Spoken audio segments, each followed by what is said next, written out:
นี่นะครับไปเก็บตัวอย่างบ้านลูกค้านะครับตัวนี้ผมก็ตรวจมาแล้วนะครับผมไม่รู้นะว่ามันจะสู้โทรศัพท์ขนาดนี้นะลูกค้าเลยโชว์ผมซะหน่อยครับตัวนี้เพศเมียนะครับตรวจได้ประมาณ2 อาทิตย์นะครับลูกค้าบอกไข่โชว์เลยกล้วยอาหารไปเลยครับครับผมขอบคุณครับเข้าไม่ได้แล้วเข้าเมื่อแรกมันตีแต่มันสู้ตัวผู้ไม่ได้โอ้ดูดีจังเลยเดี๋ยวนี้ตัวเมียเนี่ย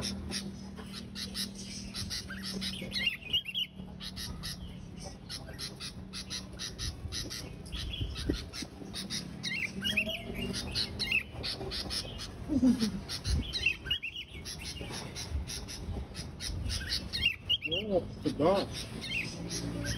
ก็จะให้เขาไปฟ้องเขาไม่ให้แล้วเสียดายมันล้อมคอดีตลอดหัวดำ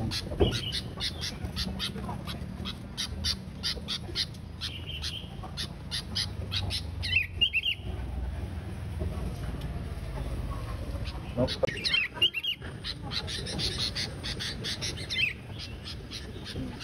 ตัวสับดีจ้ะ